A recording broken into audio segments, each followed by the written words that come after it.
Forget the mother can Kick-Ass and Hit Girl defeat Jim Carrey? You're watching Beyond the Trailers review of Kick-Ass 2. I am gonna make Kick-Ass pay for what he did to my dad.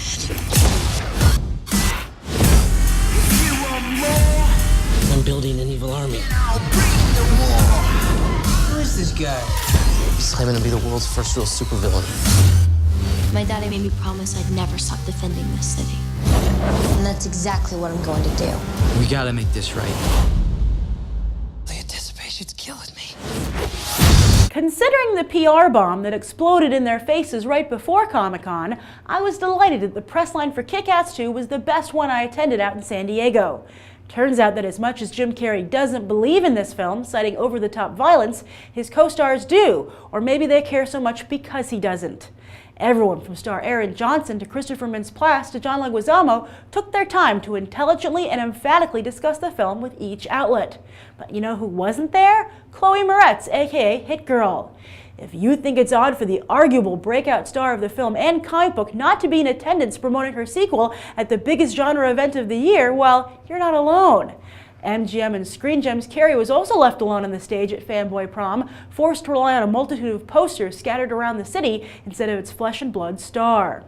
Rumor was she was busy filming The Equalizer, where she stars opposite Denzel Washington's retired CIA officer turned vigilante as a young hooker who I bet you money ends up fighting beside him. Wait, is she stealing Mark Millar's moves, or is that Natalie Portman's? Looks like Moretz is turning into the baby Angelina Jolie she'd always hoped, but in vain, predictable ways to boot. Although even Jolie has always realized the importance of promoting her films, all the way from Tomb Raider to Salt, both at Comic-Con and just this past weekend at the D23 Expo for Maleficent. Does Moretz feel she's got Kick-Ass 2 in the bag, simply not care, or fear a Jim Carrey backlash? After all, she took most of the heat last time around, as it was her swearing and violence as a little girl that offended mainstream moviegoers, which the media ran with. But even if Moretz isn't willing to own Hit Girl in real life, how about on the silver screen? Kick-Ass 2 is a pretty good movie, and some people might even think it's a great movie. But the reason I say just pretty good is because it's not at all the movie I was expecting or the movie that I wanted to watch. And that's because it has gone mainstream. I think clearly as a reaction to the way people took in the first film, the Kick-Ass producers and writers and Mark Millar and Jeff Wadlow have decided to make this film something that's more palatable to a wider demographic. But it makes me wonder if maybe those mainstream people just wouldn't be interested in this film anyway. So genre fans and fans of the first film like you and me might be like, hey, you totally left me out, so now I'm not interested either, and Kick-Ass 2 is left with no audience. So we'll see what happens. So how is it mainstream?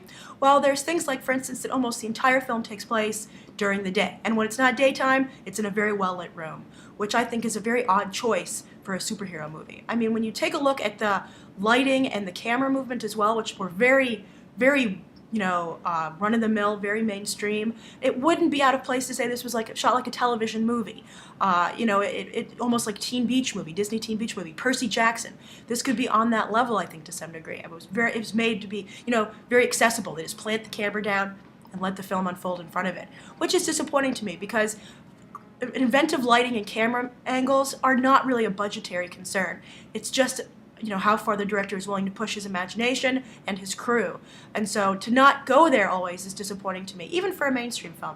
I mean, Steven Spielberg picks really great, dynamic, compelling shots, and he still is able to win over the biggest mainstream audience of all. So when I was watching this movie, I thought it was so odd that Jeff Wadlow was given X-Force off of it. I was watching it, and that was in the back of my head, and I was like, this is a huge mistake. Who would pick this guy for X-Force? So I'm curious to know what you guys think, if you think he's a good choice for that film.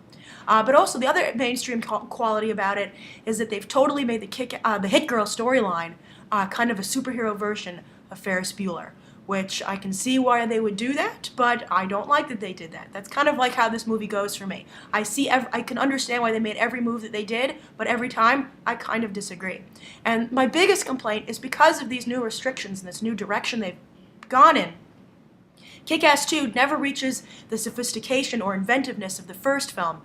For instance, that sequence where, I don't want to give it away for anyone who hasn't seen Kick-Ass 1, but where Big Daddy coaches Hit Girl through that strobe light action scenario, that was just one of the best things I've ever seen. That's when that film won me over.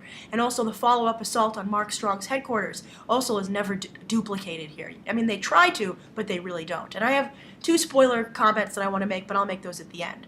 As far as the acting goes, the acting and the directing are all very well done, and I think that's because, just because I didn't like the directing doesn't mean he did. Jeff Wadlow delivered. I think he delivered what they decided they wanted here, and I think everyone got on board. I think the actors got on board. I think everyone decided to sacrifice what they maybe perhaps liked about the first film in the effort to try and get a more successful film.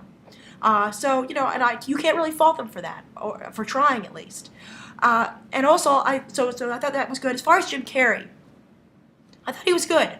I don't think he did anything he should be ashamed of. I respect that he is, but I don't think he has any reason to be. But I can see also where he was coming from a little bit. I think that, you know, Kick-Ass's defense has always been by putting superhero violence in a real-world situation and showing the repercussions. That's where it's responsible. But I would argue that this film does not show the repercussions. Sometimes it does, but a lot of times it doesn't. So it doesn't show those repercussions, and by putting this violence in a real-world setting, it makes it seem more achievable.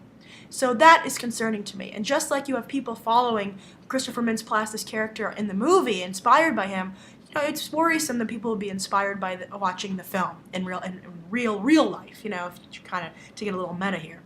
But you know what? It's a solid film. I think it's worth checking out just to see what was done to it and to understand how a franchise might try and play more by the mainstream rules. But just go in knowing that you're not going to get the first Kick-Ass. The only time it comes close to that is Mother Russia. That actress really committed to that role. She did a fantastic job, and she was really a force to be reckoned with, and believably so. Her scenes were both impressive and terrifying. I thought she was by far and away one of the most standout characters in the movie. So, spoiler comments. Spoiler time. Spoiler warning, just in case anybody doesn't get it in time. Stop watching now if you don't want a spoiler. Okay, I had a big problem with the fact that Hit Girl was no longer as good a fighter as she was in the first film. The whole point of the first film was she was kind of like this child prodigy superhero, and that's what's so impressive about her. But in this film, she's not. She has a lot of problems fighting Mother Russia, and I was disappointed in that. They really kind of tried to show her as like a little girl who had a lot to learn, and it was in over her head. And I guess maybe they were trying to make her more vulnerable, but that's not the appeal of Hit Girl. The appeal is that she's practically invulnerable. And I thought it was a very bad message that at the end she needed to take that adrenaline shot to win, because that's obviously, a metaphor for steroids. Someone could misconstrue that as that, or I think accurately construe that. So I didn't like that aspect at all. And also the other problem I had is that there was a big speech when she said, tonight when we go and take on these villains, she told Kick-Ass, she said, real people are going to die. But no one did. I don't think anybody died on either side. And I thought that was really, especially when you have a character make that kind of statement really clearly, how could you not deliver on it? I think that's incredibly irresponsible. So that's my thoughts on the movie. Also, I wanted to tell you, I still think that Kick-Ass's costume looked okay, but Hit Girl's costume really needs to be reworked. I think that it was really cute on a little girl, but I think that having not only a cape, but a skirt. I mean, talk about, everyone says you should wear a cape as a superhero, but when you add a skirt, it just gets ridiculous.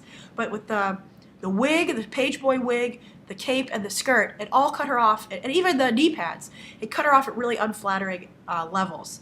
And I think that it just wasn't a good look. I think that it worked on a little girl, but I think that if they make a Kick-Ass 3, and I don't know if they're going to, I have some concern about how this is going to go over. I don't think it's going to have the cult fan base of the first one. They really need to redesign that. So, and Mark Miller, you're right. You said you want to do a Hit Girl origin story or something. I suggest you fast forward into Hit Girl as an adult superhero, and I think that's where some work needs to be done. Because Chloe Moretz isn't going to de-age; she's only getting older. So I think that Mark Miller should work on that. So that's my thoughts on Kick-Ass 2. Write your own down below. I hope you enjoyed my review, and I hope you'll check out these other episodes right now.